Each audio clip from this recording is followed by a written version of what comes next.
I've been a pro-life activist for a long while.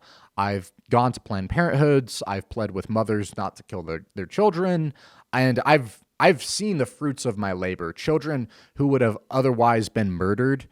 It's really a wild experience. You guys really need to get involved in some form of pro-life ministry, and I guarantee it will be way more fulfilling than anything else in life.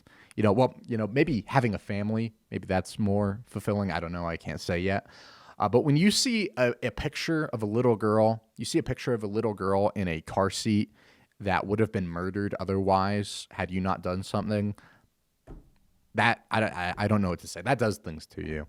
But point being, I've been in the pro-life fight for a long time, not as long as some of the pro-life veterans, but I've done my fair share. And I've gone to conferences, I've given speeches, I've been in debates, I've presented many times before the Colorado legislature in support of pro-life bills and in opposition to pro-choice bills. And I've learned a lot of lessons doing this, but one thing I've learned is absolutely wild. And that is the pro-choice crowd does not want you to know what abortion is. I'm going to say that again. The pro-choice crowd, the pro-choice, pro-abortion group in America, they do not want you to know what abortion is. And so what I've done, and you can do this, is there are textbooks that are essentially how to perform an abortion. They might be 400 pages, how to perform an abortion. And you can go to one of these textbooks and you can go in there and you can grab an image of an abortion and just like, what does an abortion look like when it's finished? What does that look like? And there's images of that, pictures. And if you take one of those images and you blow it up real large and you put it on a sign and you go and stand on a street corner, what will happen? Well, pro-choicers, they will come along and they will spit on you. They will cuss you out. They will shove you. They will threaten you. They will despise you. They will hate you. They will mock you. I've had people steal stuff from me. I've had people, track me back to my car to try and, threaten me. I've had people assault me, all sorts of horrible, awful, terrible things. And what's interesting about this is I don't even have to say, hey, I think abortion is bad. I don't even have to do that. All I have to do is say, here's what an abortion looks like. This is what abortion is. That's all I have to say. I don't even have to say, hey, this is bad. I just have to say, that's what abortion looks like. And just from that, just that alone, these pro-aborts know instantly that I am against abortion. Just saying, here's an abortion, just that in and of itself is considered an argument against abortion. And so isn't that something? Isn't it interesting that just showing what it is considered an argument against it? Well, if just showing what something is itself a good argument against that thing, that probably means that it's a bad thing. And you know who else knew this? You know who else realized this? The slavery abolitionists. They knew this. They knew this when they popularized this image. And this is an image of a black slave. You probably saw it growing up in school. This is an image of a black slave. His name was Gordon. And his back has been scourged by whips. It's shredded, essentially. And he became known, the abolitionists referred to him as Whipped Peter. And his name was Gordon, but he became known as Whipped Peter. And abolitionists, what they did is they used this image, this picture, as a way of illustrating how evil slavery was. And the slavery abolitionists, they knew that showing an image of slavery was a good argument against slavery. You don't even have to say any words, but if you just show someone this image of this slave who's been whipped, you just know instantly that the person showing you this image is against slavery. And the abolitionists, they were correct. The image of slavery was a good argument against it. And the same is true with abortion. Just knowing what abortion is makes you more likely to be opposed to it. Interestingly enough, I cannot show an image of an abortion here on this show, or I will get canceled. I will have my account taken away from me. And if you show an image of an abortion on social media, and I've tried this before, you will be removed, and you will get a message that says something like, "You are not allowed to show pictures of gore and torture." And torture, you say? Before Elon Musk bought Twitter, I posted a picture of an abortion, and Twitter removed it because it said that I was unallowed to post an image of human torture. That was Twitter's terminology, not mine. And that's an interesting admission from Twitter, from the pro-choice leftist Twitter, that abortion is human torture. I happen to agree with that. Now, if a description of something is a good argument against it, what exactly is abortion? Well, let's take the most common type of abortion just for example. There's many different types of abortion, many different ways to perform an abortion. Let's take a look at just the most common type of abortion, which is the second trimester abortion. How are those abortions performed? What do they look like? These surgical second trimester abortions, what do they look like? Well, during a second trimester abortion, an abortionist, he will use what is called a suction catheter to remove fetal tissue. But sometimes the fetal tissue it might be too large to fit down the suction catheter.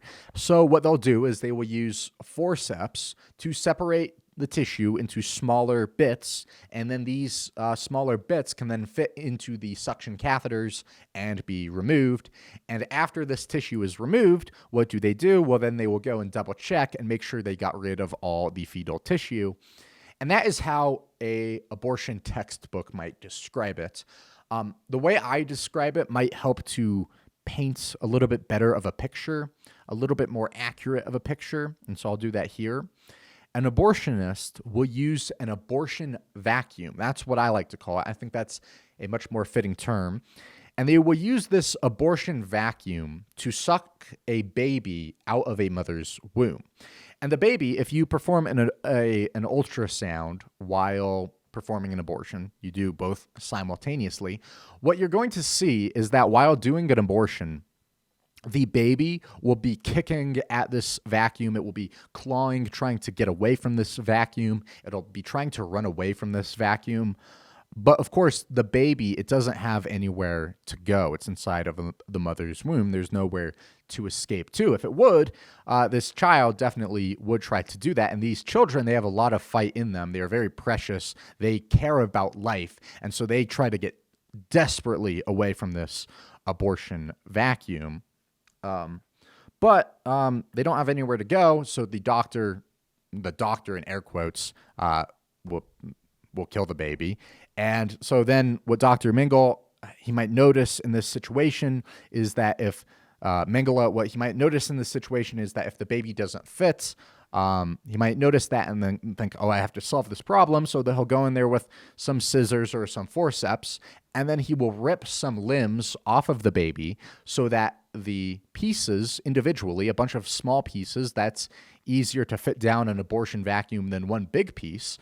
So he will rip the limbs off of the baby and then suck them down the abortion vacuum, and then finally the torso.